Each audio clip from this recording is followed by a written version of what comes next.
Bismillahirrahmanirrahim. Assalamualaikum warahmatullahi wabarakatuh. Alhamdulillahirabbil alamin. Alhamdulillahilladzi ja'ala syahra ramadhana syahrul mubarak alladzi unzila fihil Qur'an hudal linnasi wa bainatin minal huda wal furqan. Asyhadu an la ilaha illallah wahdahu la syarikalah wa asyhadu anna Muhammadan abduhu wa rasuluhu la nabiyya wa la rasula ba'da. Allahumma salli wa sallim wa barik ala nabina Muhammadin wa ala alihi wa ashabihi wa man tabi'ahum bi ihsanin ila yaumiddin. Usikum wa ya nafsi bi taqullah wa ta'atihi faqad fazal muttaqun. Haitsu qala ta'ala ya ayyuhalladzina amanu taqullaha haqqa tuqatih wa la tamutunna illa wa antum muslimun wa ba'd. Anak-anak sekalian, siswa-siswi SMAN 12 Bekasi yang mudah-mudahan senantiasa dirahmati oleh Allah Subhanahu wa taala. Bersyukur kita kepada Allah dalam kondisi iman dan Islam sehat walafiat.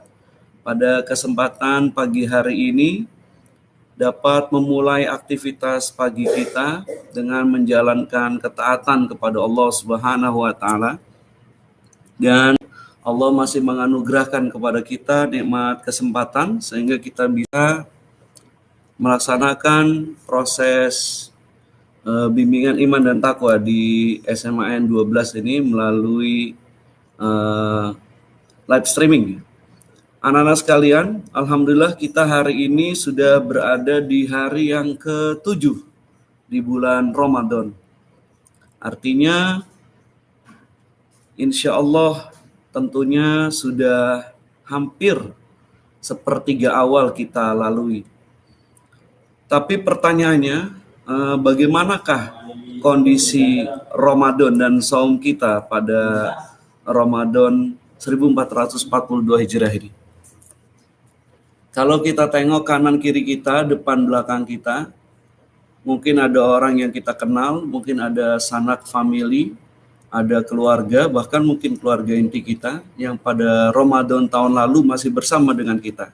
Tapi tahun ini mereka mungkin sudah pergi lebih dahulu meninggalkan kita.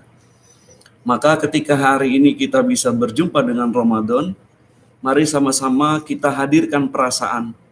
Boleh jadi Ramadan tahun ini adalah Ramadan yang terakhir bagi kita. Meskipun Ramadan tahun ini, Bapak yakin bukan Ramadan yang pertama bagi kita, tapi sekali lagi, mari kita hadirkan perasaan. Boleh jadi Ramadan tahun ini adalah Ramadan terakhir bagi kita. Yang kedua, ketika Allah Subhanahu wa taala memberikan kita kesempatan umur panjang bisa berjumpa dengan Ramadan, maka adalah dua perasaan dalam diri kita. Yang pertama, boleh jadi Allah Subhanahu wa taala memberikan kita kesempatan berjumpa dengan Ramadan karena begitu banyaknya dosa-dosa yang telah kita perbuat. Sehingga atas rahman dan rahimnya Allah, Allah memberi kita kesempatan di bulan ini agar kita bisa melebur dosa-dosa kita. Karena istimewanya Ramadan ini sebagaimana sabda baginda Nabi kita Muhammad SAW, man shoma au fi riwayatin man qoma ramadana imanan wa ihtisaban ghufira lahu ma taqaddama min dzambi. Siapa yang siam atau siapa yang kemudian melakukan qiyam, bangun di malam hari, menghidupkan malam-malam di bulan Ramadan dengan melakukan ketaatan kepada Allah, imanan wa ihtisaban, karena iman dan penuh keikhlasan serta perhitungan karena Allah taala, ghufira lahu ma taqaddama min dzambi. Allah akan menghapus dosa-dosanya yang telah lalu. Jadi tanpa kita taubat dan istighfar saja, istimewanya bulan ini, dosa-dosa kita akan Allah gugurkan, akan Allah hapus. Apalagi kalau kemudian kita isi dengan memperbanyak taubat dan istighfar, Masya Allah. Dalam hadis yang lain ada keterangan, idzat stunibatil kabair, selama kita meninggalkan dosa-dosa besar. Yang kedua, mari kita hadirkan perasaan, boleh jadi Allah beri kita kesempatan berjumpa dengan Ramadan tahun ini, karena memang amal baik, amal soleh yang kita lakukan masih sedikit. Amal yang harusnya kita jadikan bekal untuk kita pulang menghadap Allah Ta'ala. Oleh karena itu, kesempatan yang mulia di bulan ini, di mana Ramadan ini disebut juga syahrul amal, bulan kita untuk beramal, di mana Allah Subhanahu wa taala berfirman dalam hadis qudsinya, kullu amali ibnu adam yudha'af, setiap amal anak Adam dilipat gandakan. Al hasanat, satu kebaikan, bi asyri amsalihha ila sab'i mi'ah, Allah lipat gandakan menjadi 10 bahkan sampai 700 kali lipat. Maka jangan biarkan setiap detiknya, setiap menitnya, setiap jamnya berlalu begitu saja tanpa kemudian kita meraih keberkahan bulan ini dengan mengisinya dengan amal soleh, dengan amalan-amalan yang diridhoi oleh Allah Subhanahu wa taala.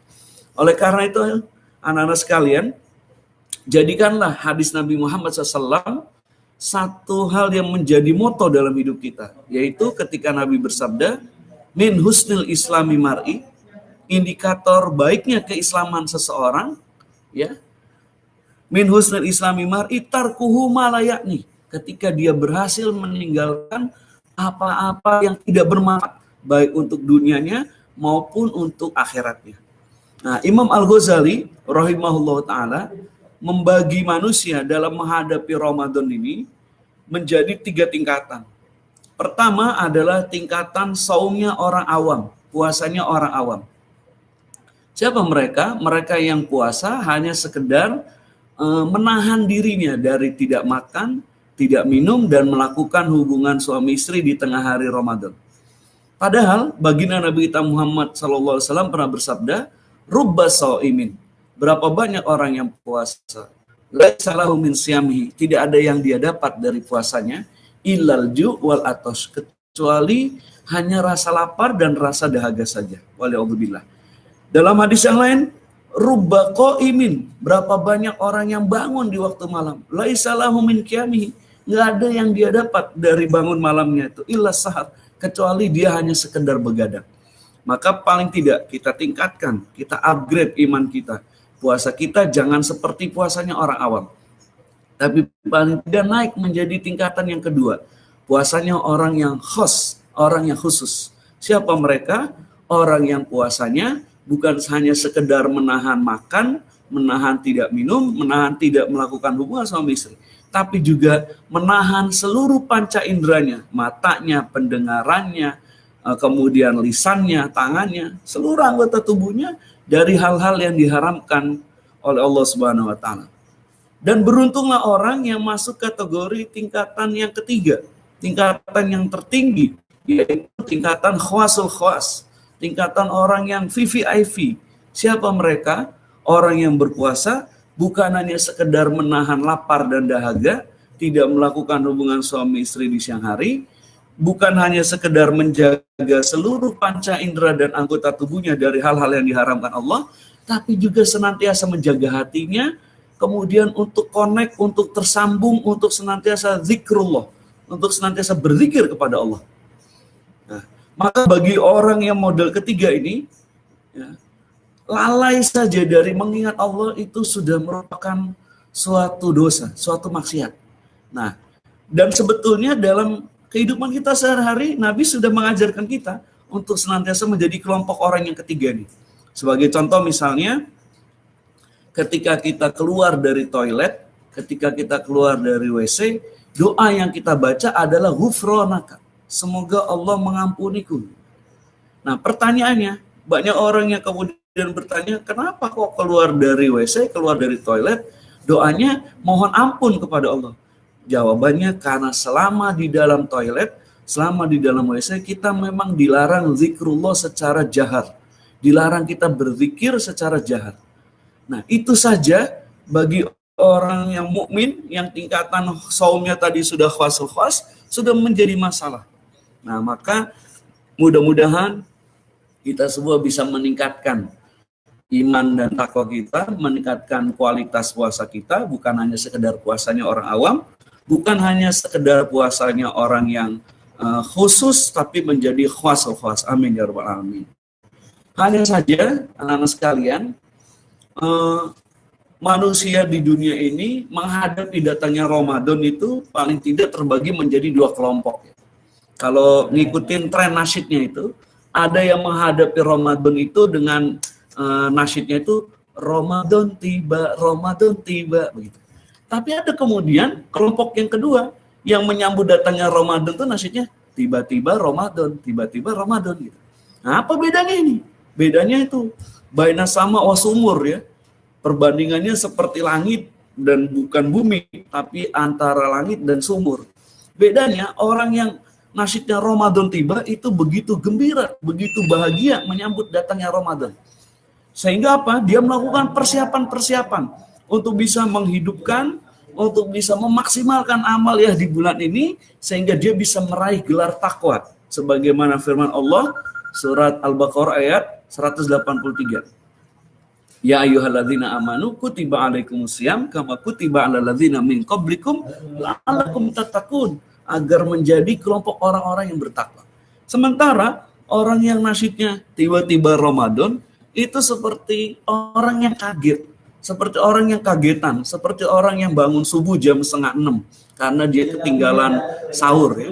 Makanya saya sering bilang orang yang paling sial di bulan Ramadan itu orang yang tidur jam 5:30 sore, bangun jam 5:30 pagi gitu. Jadi dia terlewat hal-hal yang baik, yaitu terlewat melakukan iftar dan terlewat melakukan makan sahur. Padahal di dua waktu itu Masya Allah ya, indal iftar itu waktu yang mustajab untuk berdoa, dan sahur itu Rasulullah SAW menyuruh kita bersahurlah. Fa'inna sahur, sesungguhnya dalam sahur itu ada barokah, ada berkahnya ya, Masya Allah. Oleh sebab itu paling tidak ada 5 aktivitas yang bisa kita lakukan untuk menghidupkan Ramadan, meraih gelar takwa. Ya Bapak singkat dengan 5 T. T yang pertama yaitu taqarrub ilallah, mendekatkan diri kepada Allah. Dengan apa? Dengan amalan-amalan yang wajib. Ya, puasa, kemudian sholat, kemudian zakat. Ya. Sehingga tidak ada lagi pertanyaan apa hukumnya orang yang puasa tapi nggak sholat. Karena yang wajib itu kita jadikan prioritas. Yang kedua, yaitu dengan menyempurnakan amalan wajib tersebut dengan melakukan amalan-amalan yang sunnah. Di bulan mulia ini, amalan yang sunnah saja kita perlakukan seperti amalan wajib. Ya, contohnya, sholat tarawih itu secara hukum fikihnya sunnah. Tapi Masya Allah, kita coba hidupkan tiap malam jadi seolah-olah seperti sebuah kewajiban. Jadi Masya Allah, kalau yang sunnah saja kita perlakukan seperti yang wajib, maka bagaimana yang wajibnya? Begitu. Kemudian, amalan istimewa lagi untuk mendekatkan diri kepada Allah di bulan ini adalah dengan tilawatil Quran, membaca Al-Quran. Tilawah, meskipun kita belum tentu bacaan Qurannya tahsinnya bagus, belum tentu kita memahami makna dan isi kandungannya, dan belum tentu kita juga bisa mengamalkan. Tapi dengan kita melakukan tilawah itu Masya Allah sudah luar biasa. Dulu ada seorang syekh ditanya, ya syekh, bagaimanakah para salaf dulu dalam berinteraksi dengan Al-Quran? Jawaban saya ini seperti kalian berinteraksi dengan handphone kalian.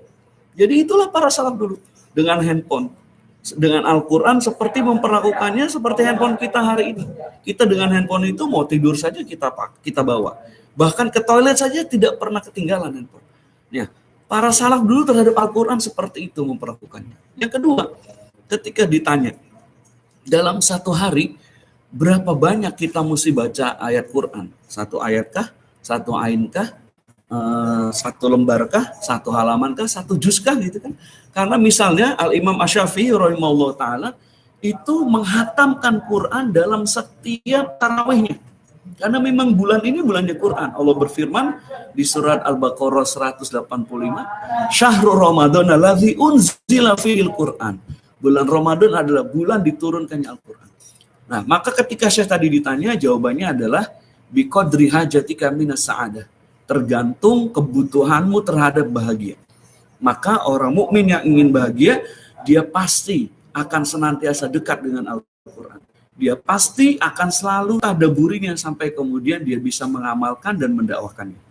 Kemudian amalan lain yang bisa kita lakukan dalam rangka taqarrub ilallah adalah dengan melakukan i'tikaf, berdiam diri di masjid. Satu amalan sunnah yang sampai wafatnya Rasulullah tidak pernah tinggalkan. Ya, nah ada kaidah begini, karena memang amalan i'tikaf ini amalan yang luar biasa beratnya bagi kita. Nah, ada kaidahnya malam yudraku kullu lam yutrak kullu. Satu amalan yang tidak bisa kita lakukan secara sempurna, jangan juga kita tinggalkan keseluruhannya. Maka kalau kita tidak bisa 10 hari full di akhir Ramadan, paling tidak kita bisa melakukan misalnya iktikaf kalong ya. Maksudnya kita cuma iktikafnya malam harinya doang, lalu paginya kita tetap beraktivitas seperti biasa. Yang bekerja, yang sekolah misalnya, yang belajar. Atau yang kedua, kita bisa kemudian mengejar Lailatul Qadar itu berarti di malam-malam ganjilnya, berarti malam ke-21, malam ke-23, sampai ke malam 29. Nah, ini amalan-amalan yang bisa kita lakukan untuk taqarrub Allah. Dan yang kedua adalah ta'muru masajidallah, memakmurkan masjid Allah. Ya, karena bagi seorang mukmin, ya, masjid itu diibaratkan seperti antara ikan dengan air. Kalau ada ikan yang sudah nggak betah di air, kan berarti ikan yang sudah nggak mau hidup gitu ya. Jadi keterpautannya dengan masjid luar biasa. Dalam hadis sahih Nabi SAW bersabda, 7 kelompok orang yang akan mendapatkan naungan di hari di mana tidak ada naungan di sana. Salah satunya adalah rajulun qalbuhu mu'allaqun fil masajid. Seorang yang hatinya terpaut dengan masjid. Ya, Masya Allah. Nah, Rasulullah SAW ketika hijrah dari Mekah ke Madinah, singgah di Kuba, yang beliau lakukan pertama kali adalah membangun masjid.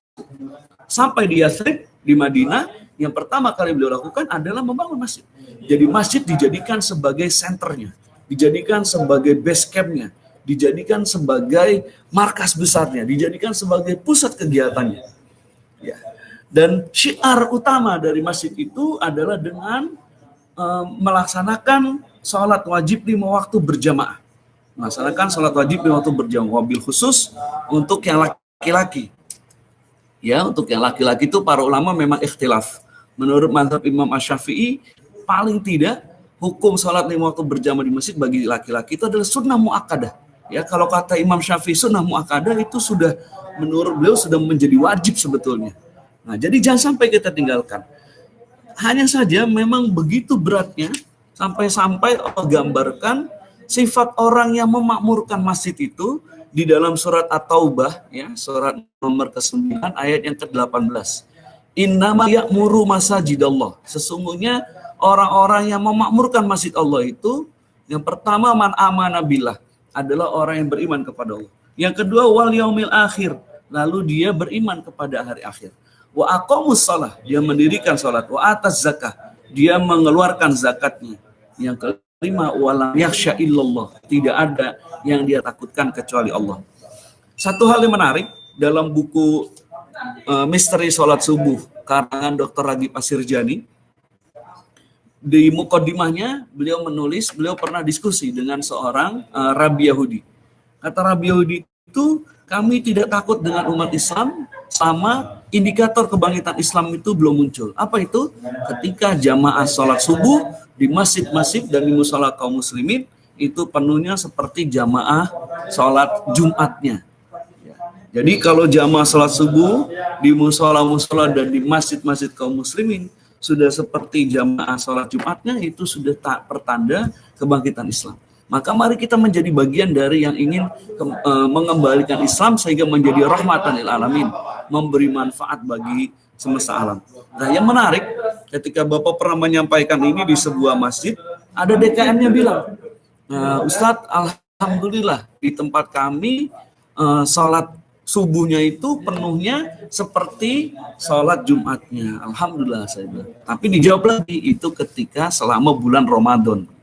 Lalu Bapak tanya, kalau di luar bulan Ramadan bagaimana? Alhamdulillah Ustaz, sampai keluar. Apanya? Sendalnya lah. Nah, jadi kita mesti mulai kembali ke masjid. Nah, dan alhamdulillah tahun ini meskipun masih di masa pandemi, kita sudah diperbolehkan kembali ke masjid selama menjaga protokol kesehatan. Kemudian yang ketiga, tarkul ma'asi. Dan yang ketiga adalah meninggalkan maksiat. Ya, meninggalkan maksiat. Selama di luar bulan Ramadan, pertarungan di dalam diri kita itu antara akal, hati, dan nafsu diintervensi dari asing, yaitu dari godaan setan. Nah, selama bila datang bulan Ramadan, futihat abwaabul jannah, Allah buka lebar-lebar pintu surga, wa ghuliqat abwaabun nar, lalu kemudian Allah tutup rapat-rapat pintu neraka, Wasufidati syayatin. Allah ikat setan. Nah, jangan lupa kalau nyebut kata setan, jangan dalam benak kalian itu genderuwo, apalagi kuntilanak. Setan itu adalah nama sifat. Makhluknya siapa? Minal jinnati wan nas. Setan dari jenis jin dan setan dari jenis manusia. Selama Ramadan yang diikat tentunya setan dari jenis jin. Nabi bersabda, inna syaitona yajri min ibni adama majur adam. Sesungguhnya setan mengalir di dalam tubuh anak Adam mengikuti aliran darah.